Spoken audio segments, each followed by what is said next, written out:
Hey folks, welcome to Opals NZ. I'm Tim, and today we're going to cut some crystal opal. So this opal is from Coober, and it's very transparent. It's shell fragments, so shell fossil fragments, I should say, and it's very, very glassy material. It's probably not going to be that bright, but it's still quite cool because of how glassy it is. So it'll have a subtle play of colour, but quite appealing, I think. So maybe only a B2, possibly B3 in brightness. But yeah, with that glassiness, just gives it a really gem-like quality. So this is the biggest piece here. Oh, this cost me about $100 for these 3 bits. It comes from part of a bigger parcel. Yeah, and this bigger piece here is probably about 10 carats, I think. But it has some sand in it right there, and it has a thinner patch there, so we'll probably just come in and make our stone out of this thicker part here. Yeah, so with the gemfish, you can see that sand does go in quite deep there.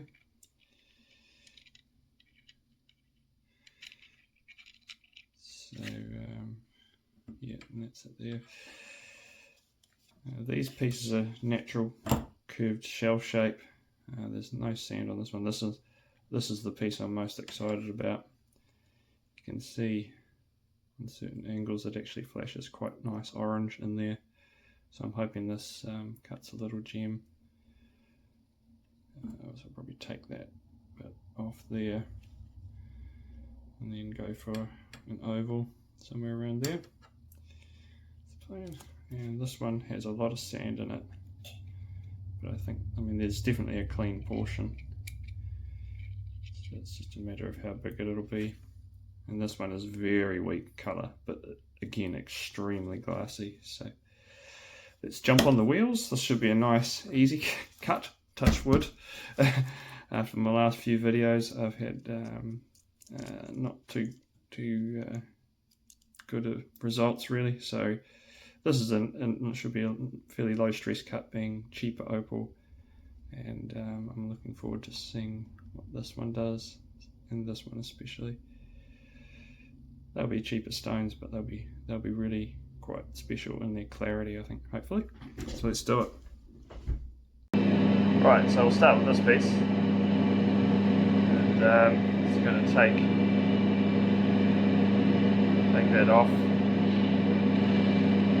and seem to lose the colour on this corner here. We'll take the skin off and have a closer look.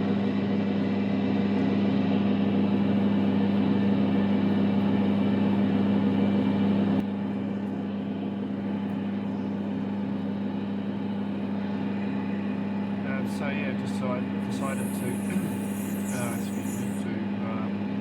this unedited. So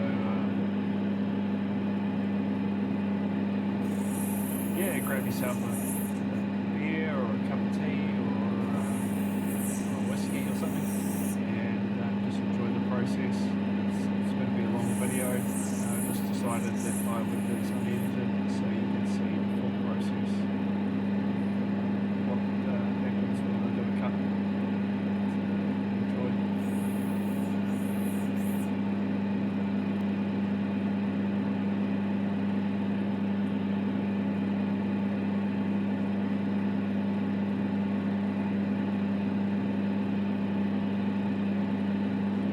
Yeah, there's no colour on that corner. Just bring it in a little bit.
bit of red on the back there.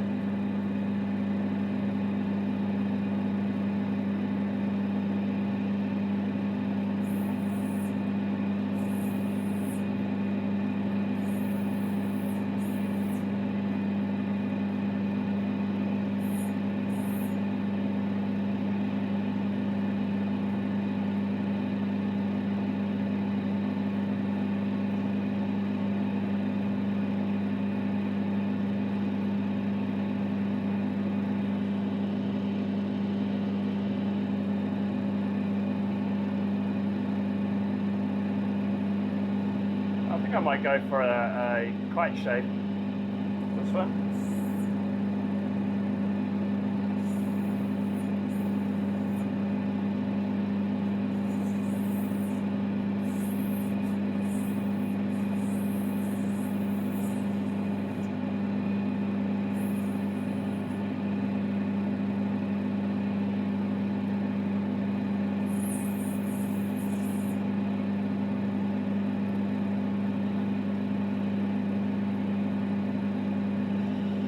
I really need to get that sand out of the back because it's clearly visible through the stone.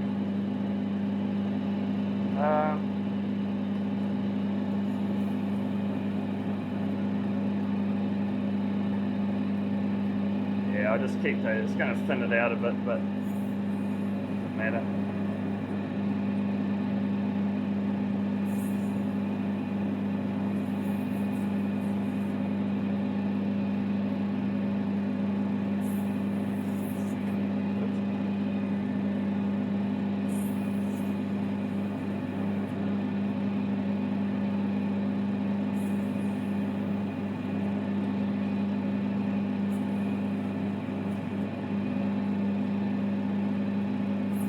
Almost got it. There we go.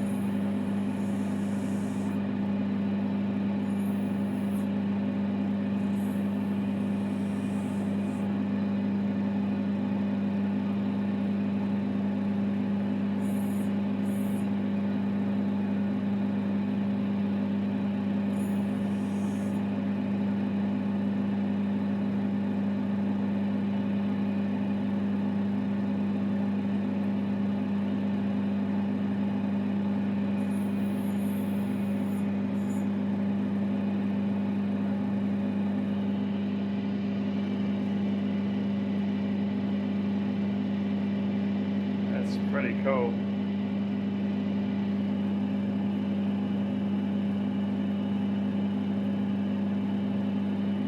Very cool. What shape should I make this?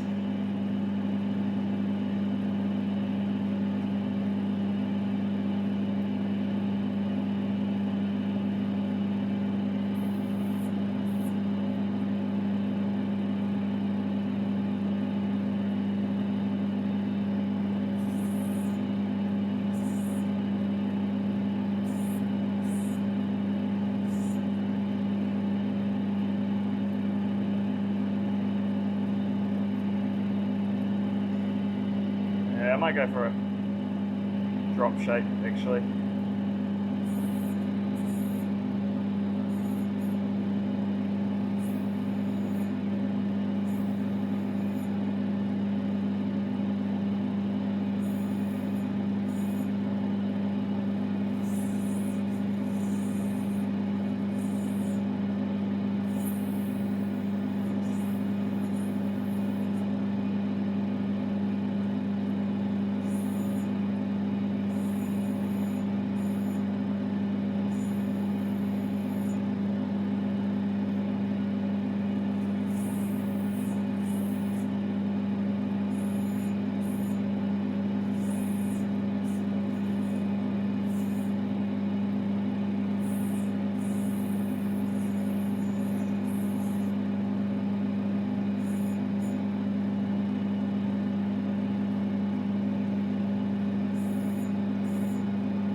lipstick. Okay, second bit. Alright, number 2, we'll do the big one. So that's our sand blob that we need to deal with.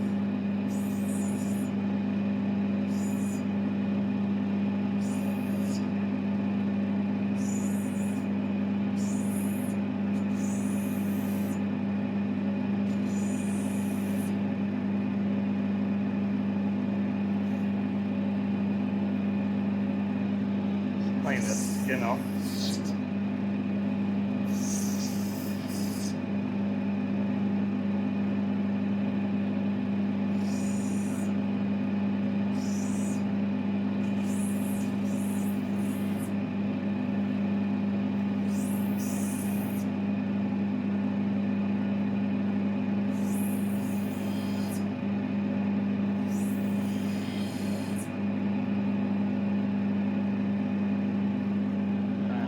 Actually pretty nice.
Probably make an amazing doublet material.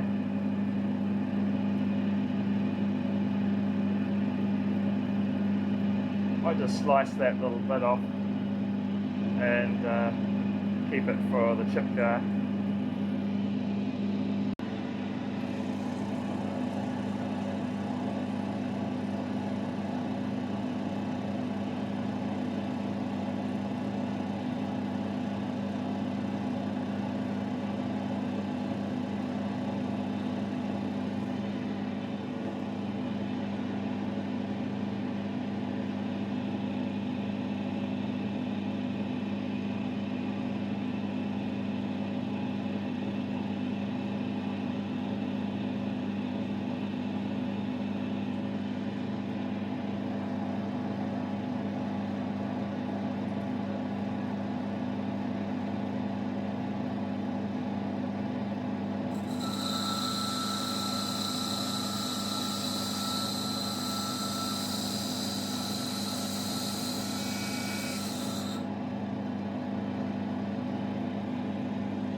Alright, still got a little bit of sand in here. So I've got a little bit of sand here and a little bit here. Apart from that, it's clean. It's getting a little thinner down this side, so if I keep going down to get that sand out, it's going to get even thinner. We've actually got some decent thickness here. So what I'll do is I'll slice that off and get a nice big possibly cushion cut or oval out of this section, and then we just savour that thinner piece, make a small gem out of it.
Crack there.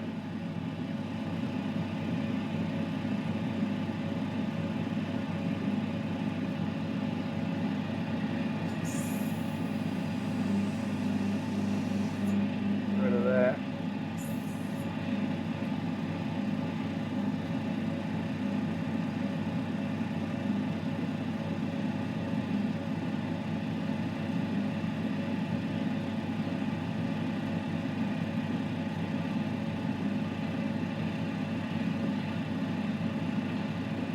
It's looking like a cushion cut.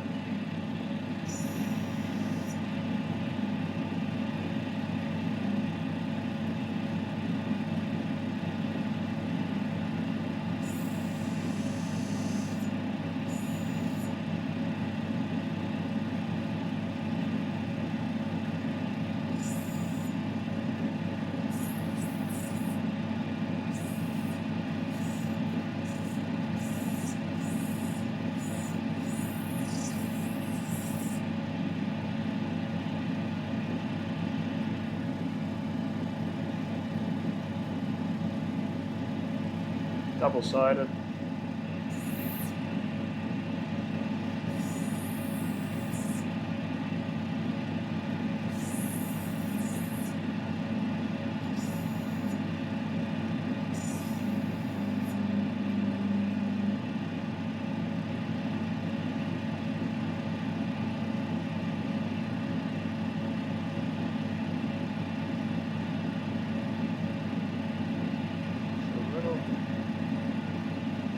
Wonky.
bad.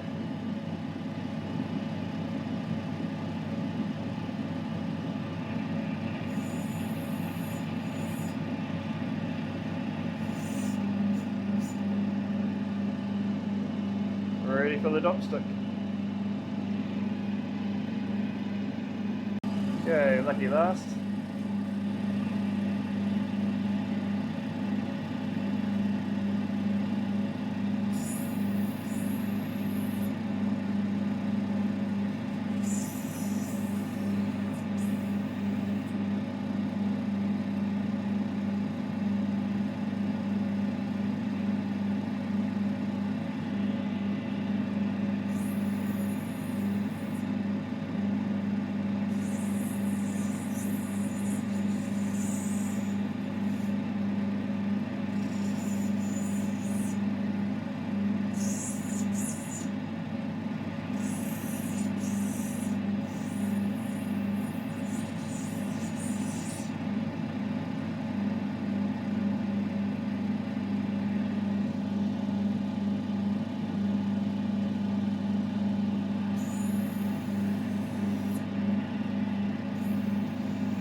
There's a massive crack there.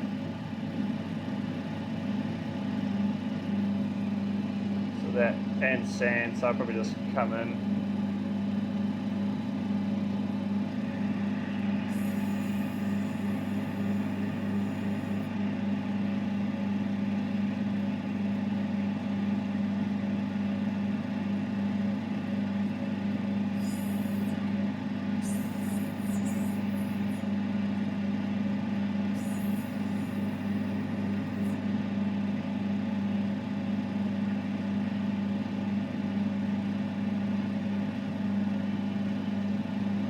Sand goes right in there, so we're looking at something pretty small.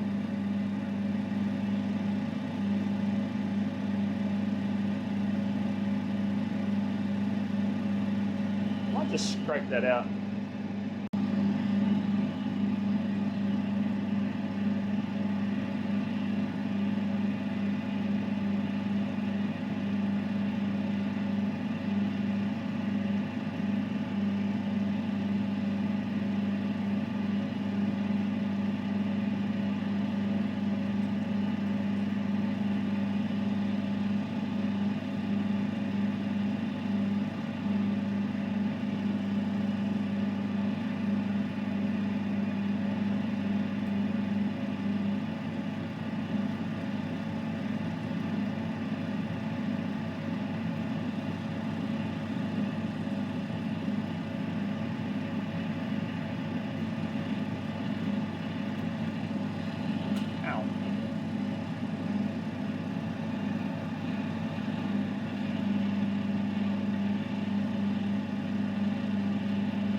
you go. That's that crack. Mustn't have quite got it all. That's right.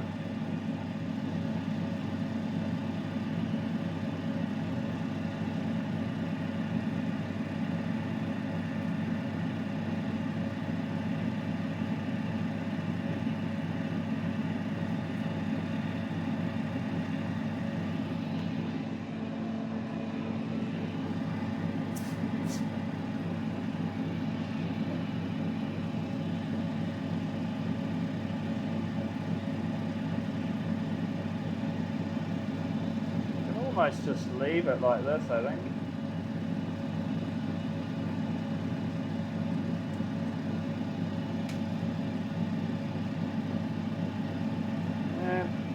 Think about it. I'll take a little bit of this point off.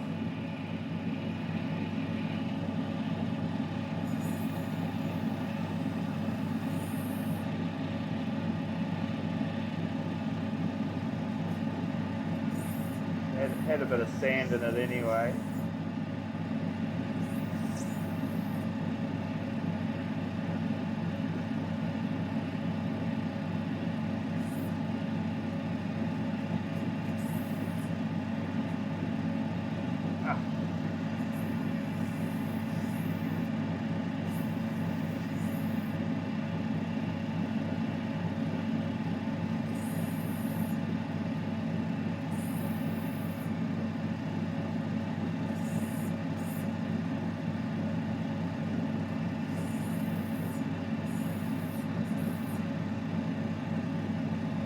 Like a little miniature shell.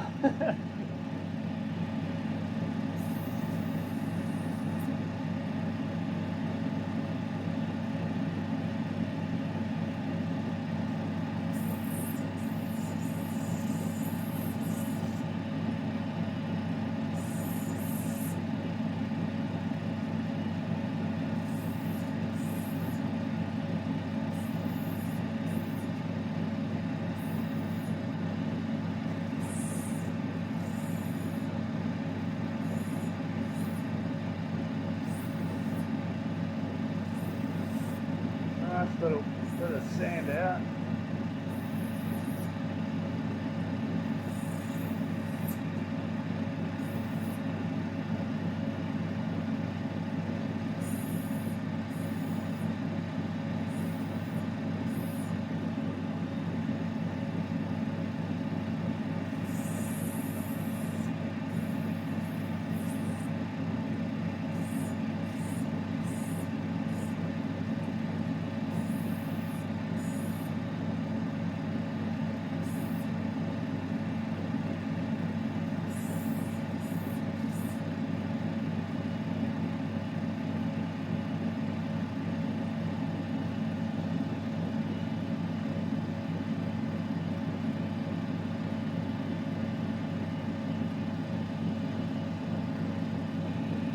I'm just going to leave it like that. I'm going to clean that out with a Dremel. Yeah, it's pretty cool. I like that.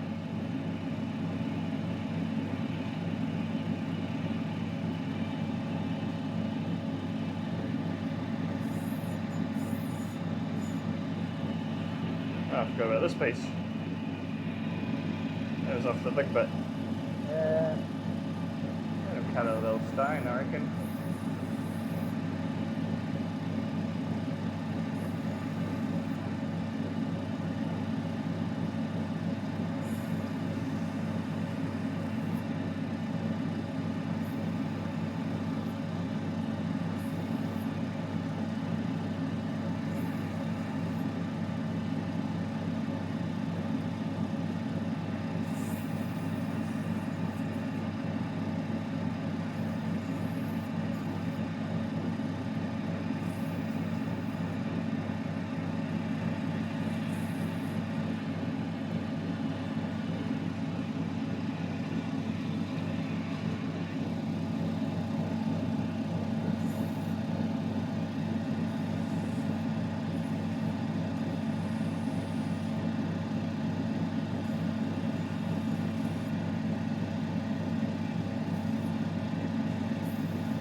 trying to make a marquee cut here, but seem to be grinding the stone away. There we go. It's close enough.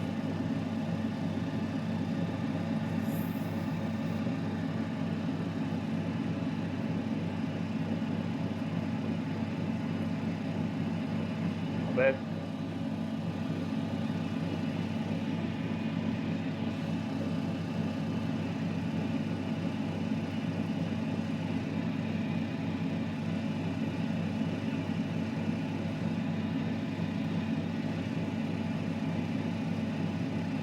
Our stones. Get them dopped up and get them polished.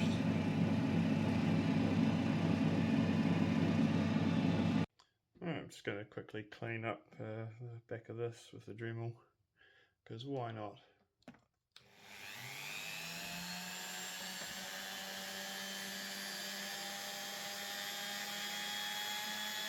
So this is a 800 grit,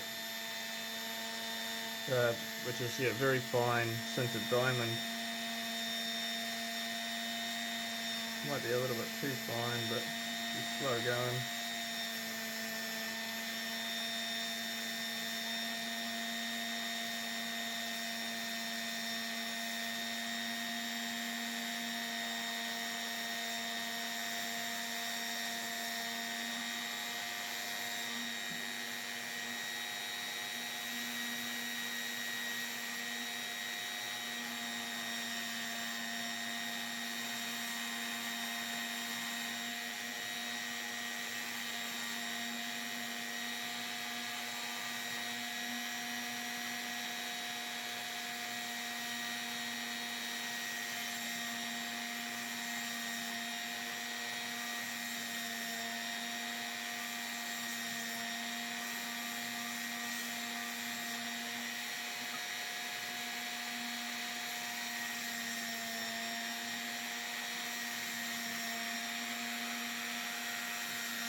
That spot, last spot is going to be the pain.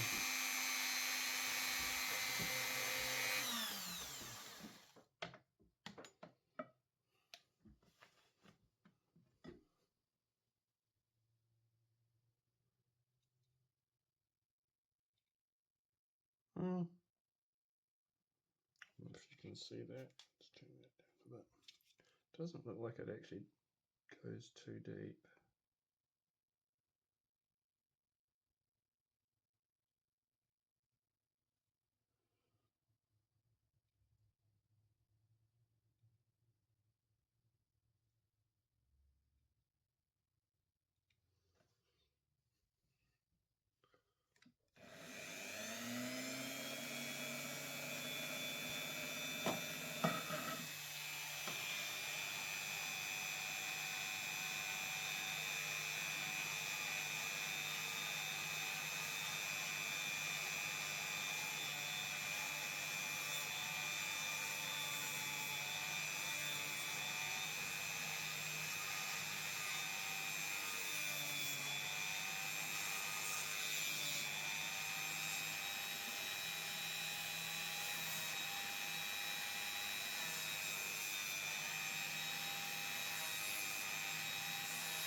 There we go. Hasn't messed up the integrity of the stone too badly, I think. But I'll probably just keep this stone for myself.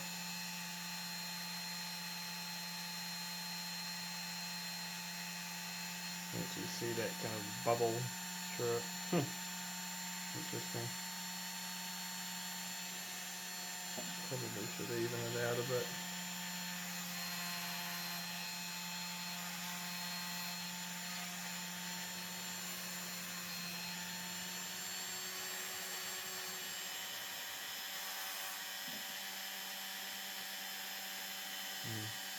Yeah, polish her up, see what happens.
see I've got the stones stopped up and I'm tucking. My goal here is to get the dome even and the shape perfect.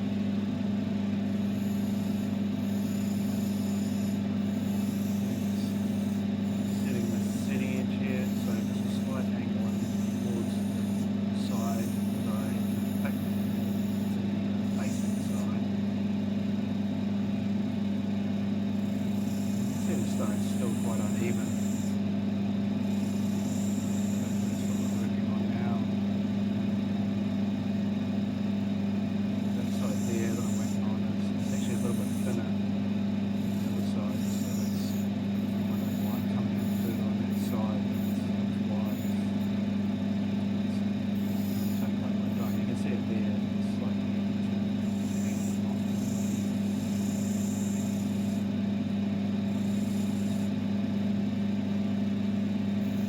In this stage, I found that you'll see me working on the stone, spinning it and growing it, and what's not apparent visually is the amount of pressure that I'm holding against the wheel, and it varies a lot. I'll be, especially on a cushion cut like this, I'll be taking a lot of pressure off because I'm going around the corners, so I don't want to round them off too much. It's quite deceiving. It's like it's spinning, but there's a lot of nuance that goes on in this process. A little bit of the same spot on the face.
So I've just dried it off, and you can see there's still a couple of little sand spots in the face. You can see it there. So I'm just going to take it down a little bit further just to get rid of those last little sand spots and make it a clean stone.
So I'm just bringing down this edge because it's a little bit thinner, unfortunately, and it's just it's giving me an imperfect dome laterally across the stone. So I'm just taking it in a little bit, and now I'm just rounding off the edges, and it's pretty much done now.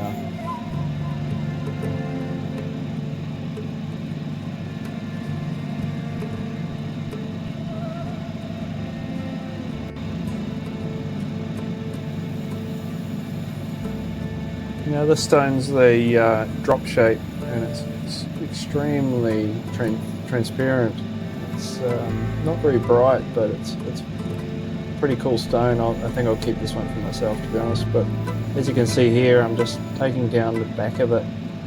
Its dome is uneven. Near the point, it's a lot thinner, so that's why I'm working on this back area here to try and even out that dome.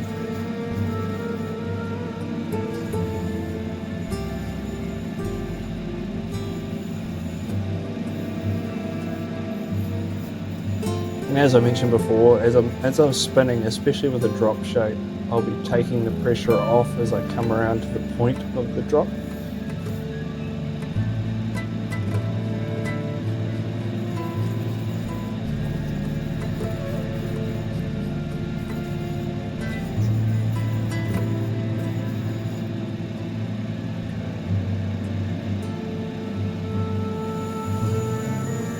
Working on the shape a little bit.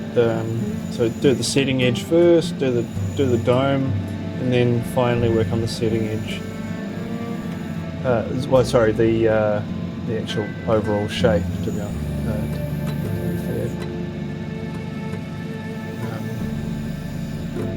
Fine, you need to have the setting edge done first. I mean, this is for me personally. I like to get the setting edge done first, and then work on the final shape.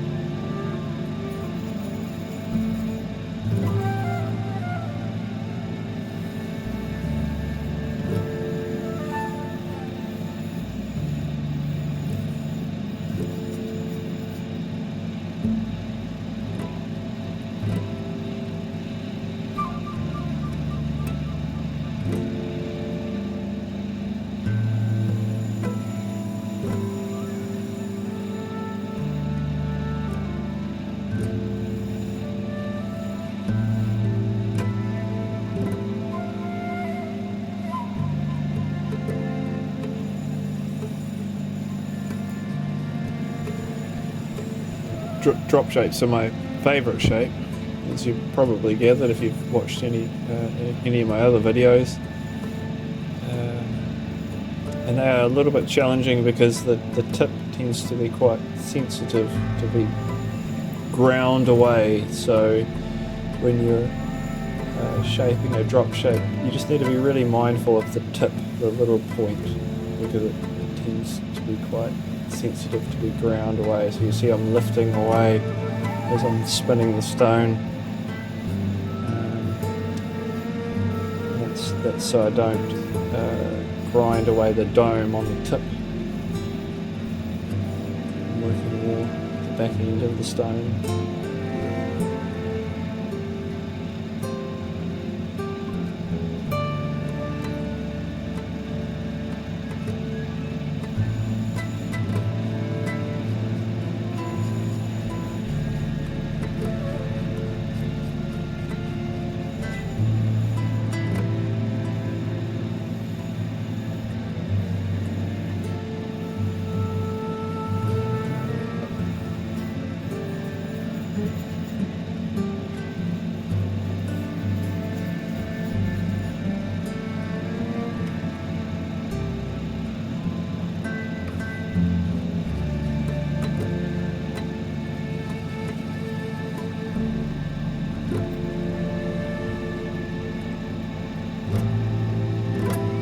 Now I'm just checking that the dome's even, and you can see it's slightly uneven. It's a little higher on that side, so I'm just taking it down, and that'll create facets. So then once I've done that, I need to then go go around again and smoothing out those facets carefully.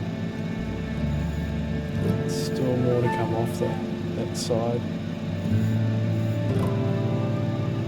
Bearing in mind the whole time that you want to get the dome even, but it depends how it's stuck to the dopstick. So if it's slightly off center, or you want to face it a certain way, then you take that into consideration.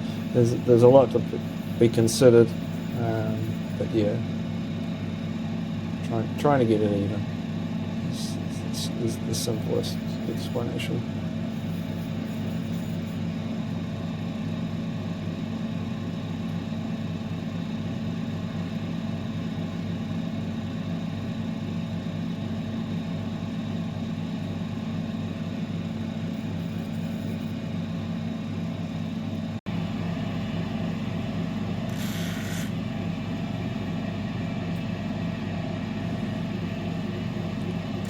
So now we're on the 600 soft wheel.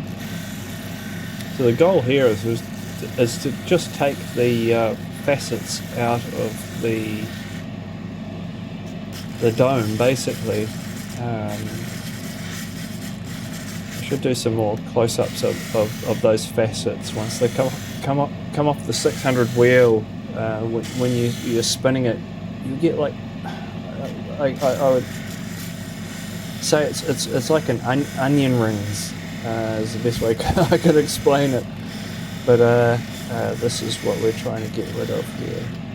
And I'll show some better shots of that in some upcoming videos.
And again, I can't emphasize enough the pressure that's involved. Like, it's very important how hard you're pushing against the wheel. Like, when you're trying to achieve a certain thing, whether it be evening out the dome a little bit more, or removing facets, or spinning the stone and taking pressure off when you get to the corners or the sharper points.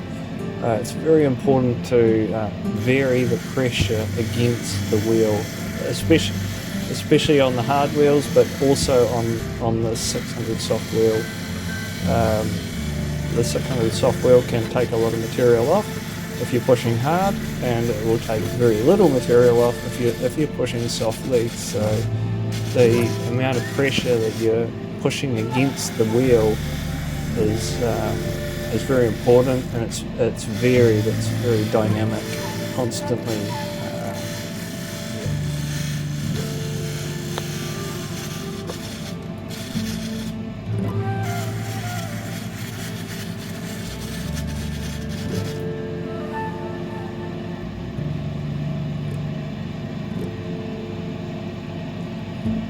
So when you see me ducking away from the wheel like this, I'm usually drying the stone off and putting it under a magnifying glass or a loupe and examining it to make sure that it's where I want it to be. It's looking pretty good.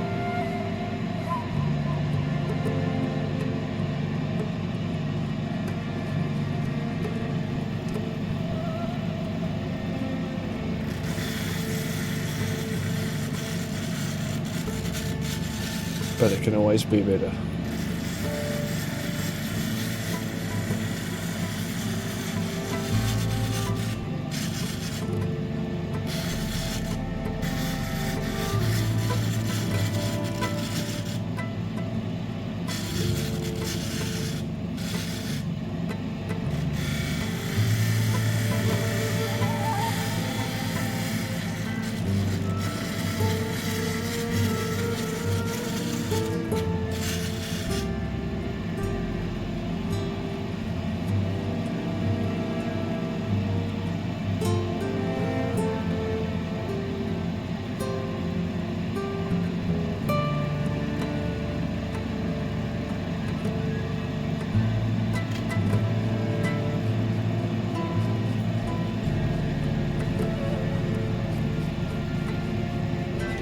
So now I'm just working on the marquee shaped stone I sliced off of the bigger piece, and I'm actually doing a little bit of the doming work here, more so than what I usually do is on the hard wheel, but just because of how small the piece is, I decided to do a wee bit more of the doming work. So just making sure that the dome is evening out the sides and the dome with the soft wheel. Just saves me a few micro fractions of a carat doing that on the soft wheel.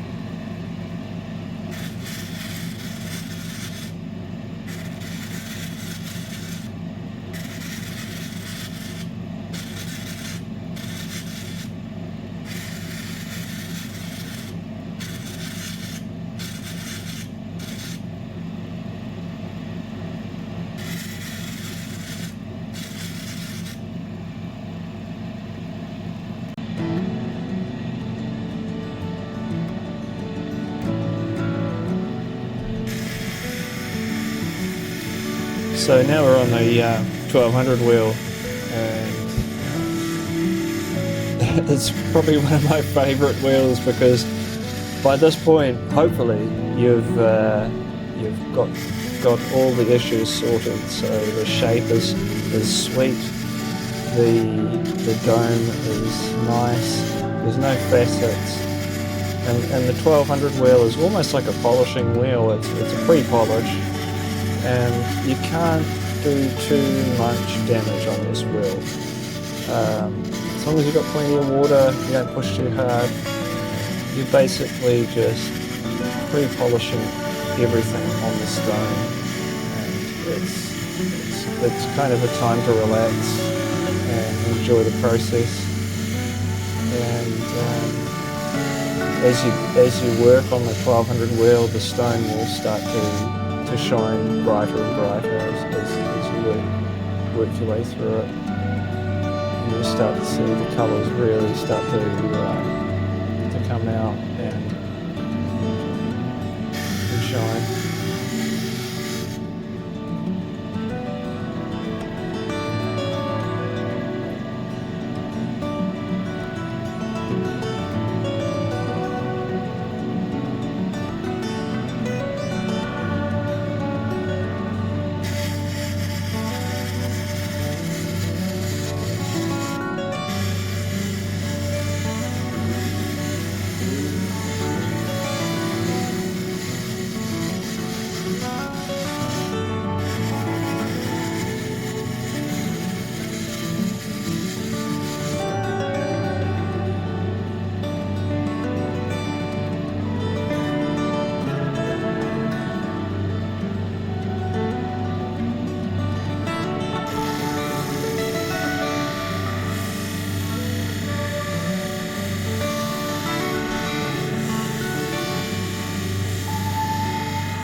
So as I mentioned before, this is unedited. I apologise for that. It's not completely unedited. It's not the absolute full process, but it is sort of as close to it as I can get, really, with just within the realms of reason. And yeah, you can see I spent quite a lot of time on the 1200 wheel. There's no harm that can be done here too much, really, unless you don't have water and you push too hard, which I found out last week. But yeah, it's a lengthy process, but it's quite satisfying.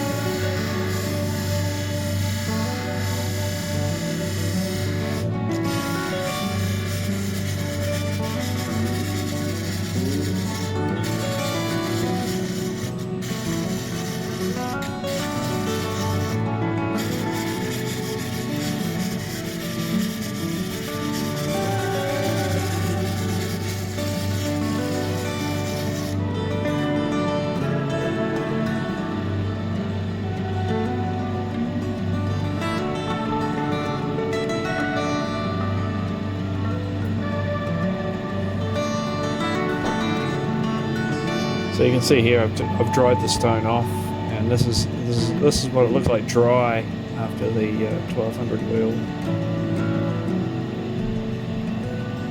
Still not quite satisfied, just a little bit more, just to make sure that it's going to polish up absolutely perfectly.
So you can see I didn't show the full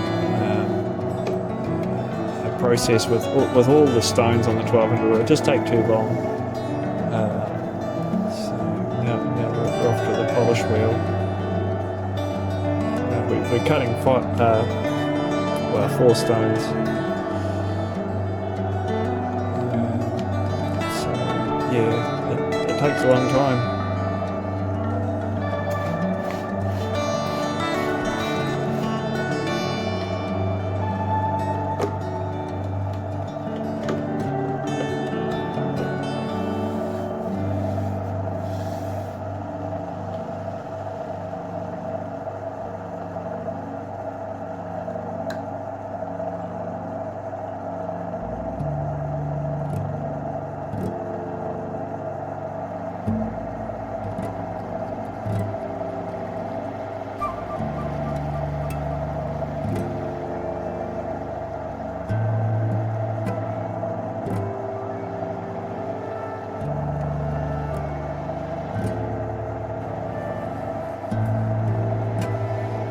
Polishing's pretty easy.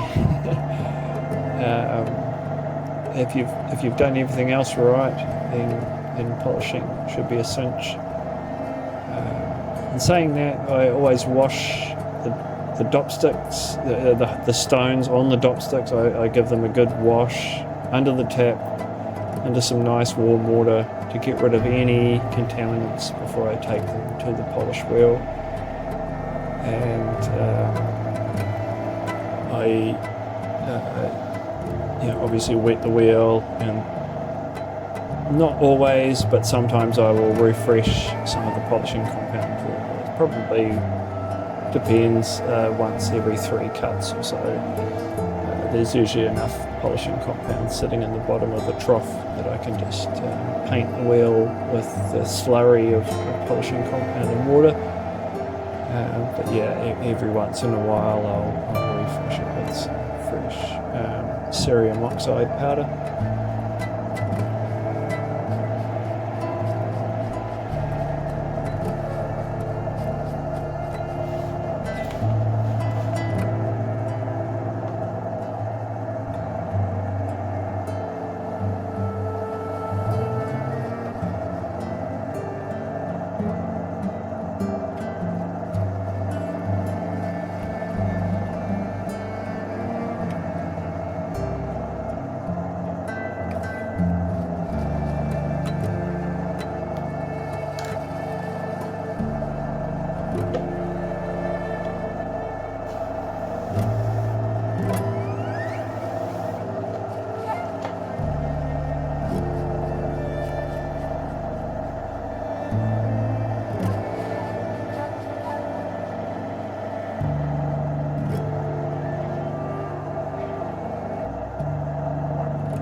So the cerium oxide powder that I use it's called super cerium oxide, purchased from Roy's Rocks. So if you're interested, it's I think another name for it is called French cerium. It's an ultra fine cerium oxide, which I don't think it's absolutely necessary from what I've heard, but that's what I use.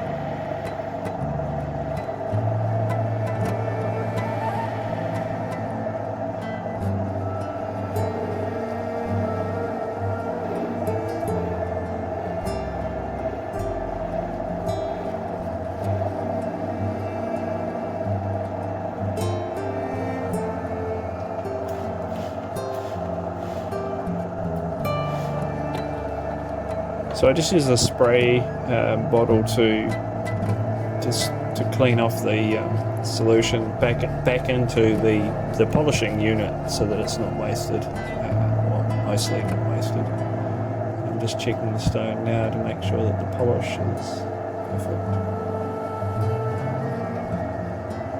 I use a head loop when I'm doing this, so I have a very close-up view of the stone. It's magnified. It's very helpful.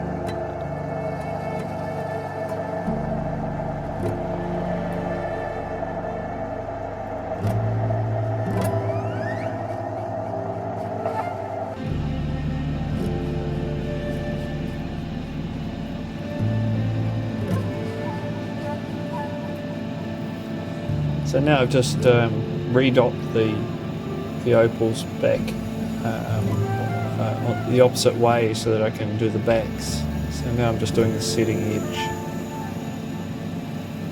on the 600 hard wheel, and I'll polish the backs of most of these stones, if not all of them. And yeah, it looks like I'm sort of grinding a lot away, but I'm using extremely soft pressure here to do the setting edge, and I'm again using a head loop and checking constantly to make sure that the setting edge is as perfect as I can get it.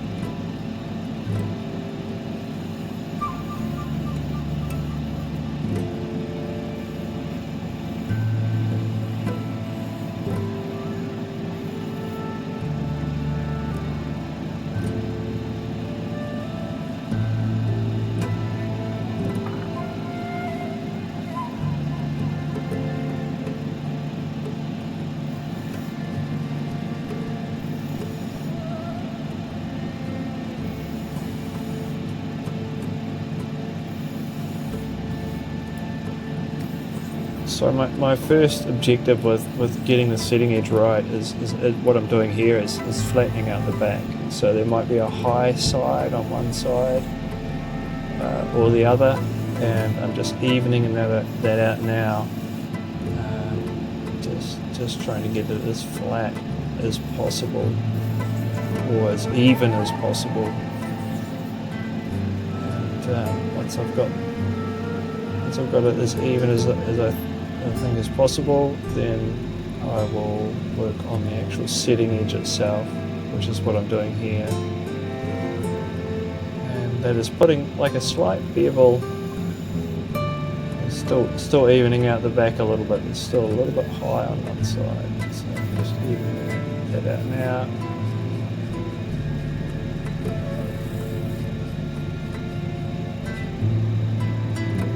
And now I'm doing the setting edge, so I set my hands, I get the angle right, and I just go around as evenly, and then take the pressure off on the tip, and then go around.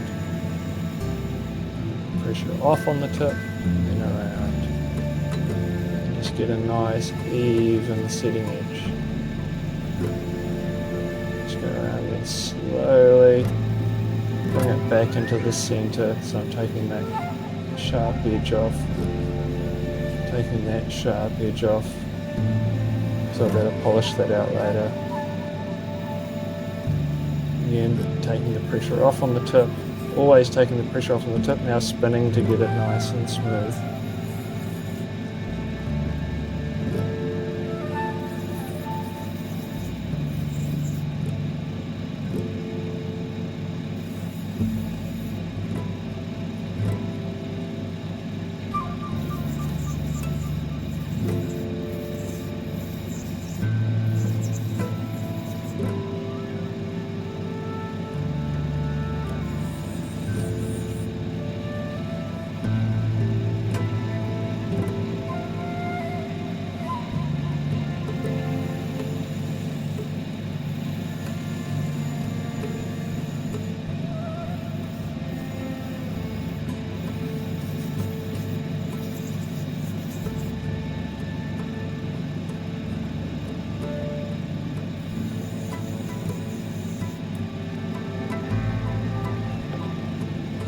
Here I've just noticed that there's still a little bit of a sand spot in the back face of the stone.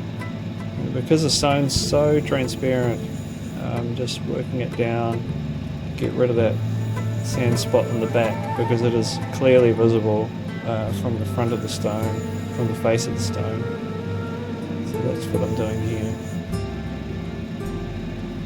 Once I've done this, I'll need to go back over the setting edge, just re-establish that and smoothen it out again. Again, taking the pressure off on the tip of the oval. Just checking it, always checking it. Whenever it goes off camera, you know, I'm checking the stone. But yeah, it's a slow process.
So I can't emphasize enough here how light the touches are on this wheel.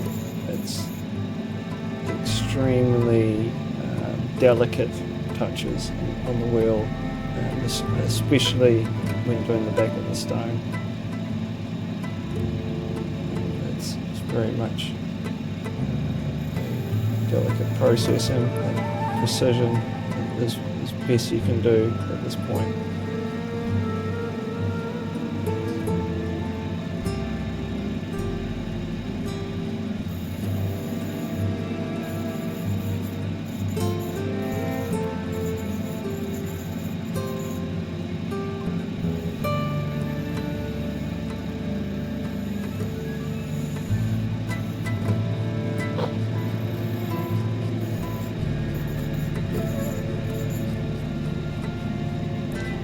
Now you can see I'm checking the setting edge and the overall evenness, thickness of the stone. It's looking pretty good.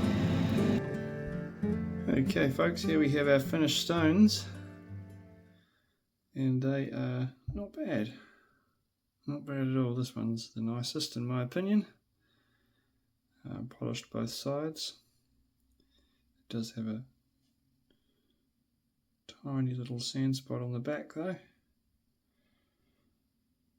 which you can clearly see through the stone, but only up really close. Brightness of about 2. They all have about a brightness of 2. Little marquee cut. It's so ridiculously clear. You can see my fingerprints through it. Yeah, not bad at all. Quite nice. So $100 for those 4 stones. Let's see how much they weigh. This one here is probably a B, probably more B1 than that. Oh, that's just a bit of wax, I think. I don't know, it looks like I've missed a spot there. Damn it. Oh, that's wax.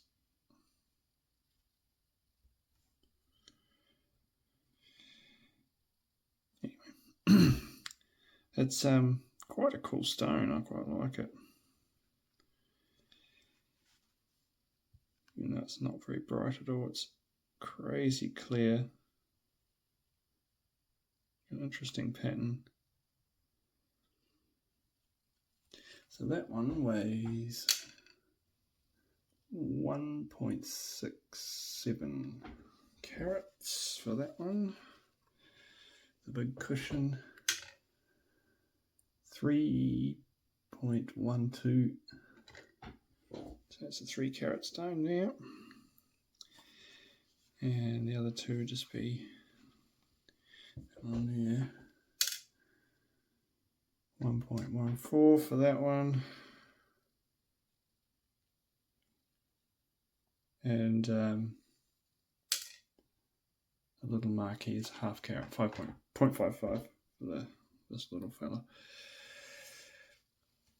So that one there you can see it needs that bit that I dremeled out to be polished. Really needs it because you can see it through the stone. But I don't know if I'll get around to that. Sort of ran out of time to do it in this video.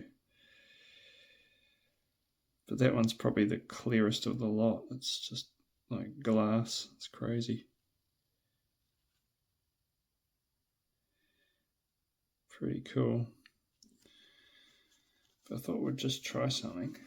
Since we got this such crazy clear crystal, let's try blackening the back of this one.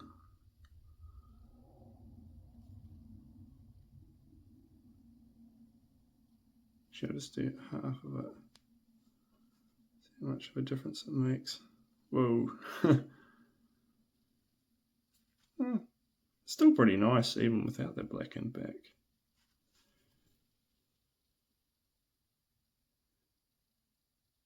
But if that was properly blackened, that would probably make a more of a difference. I don't think this pen's very good.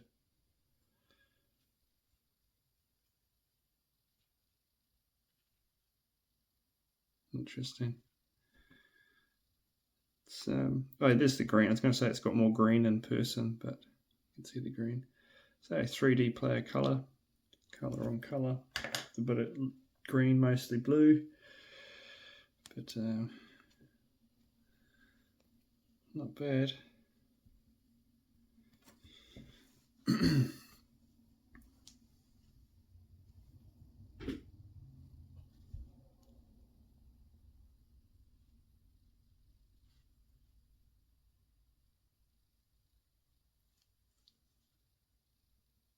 Yeah, it's quite nice.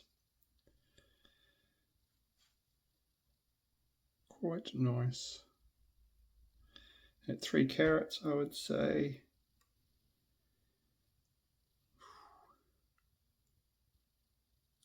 I don't know. It's cost me $100 for this, for all this, so I think I would have doubled my money. Could sell 4 of these for $200, I reckon. Probably sell this one stone for $200.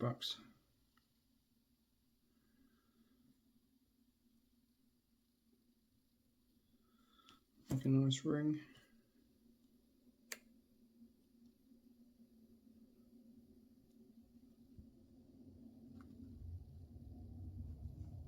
Subtle, but quite pretty. Yeah, I guess actually on camera, because of that black background, makes a huge difference, doesn't it? You can see. Yeah, actually I'll try colouring it in again.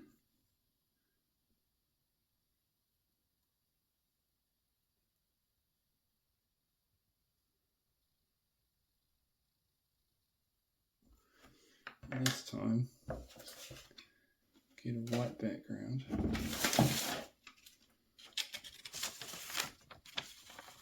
Wow, there you go.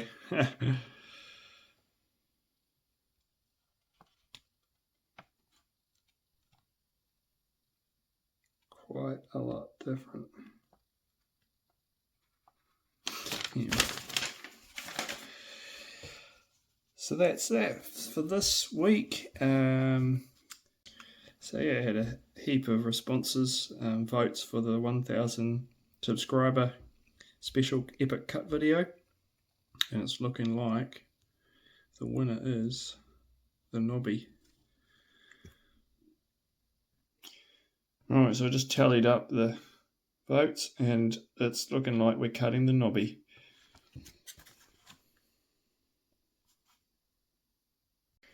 Alright, so I have tallied up the votes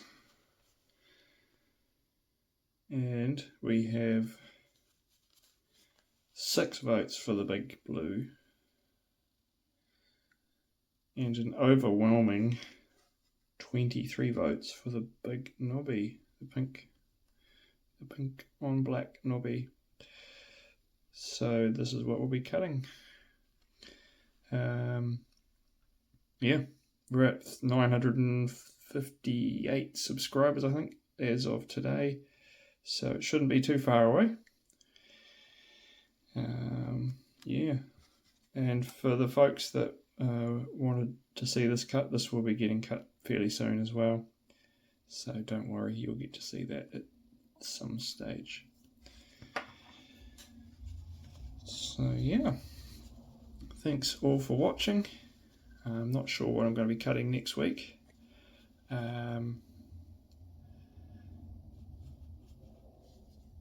Maybe this. Depends on how many subscribers I get. Yeah, so just keep your eyes peeled for the next video, and thanks for subscribing, thanks for watching. Hit the like, leave me a comment, and we'll see you next time. Cheers.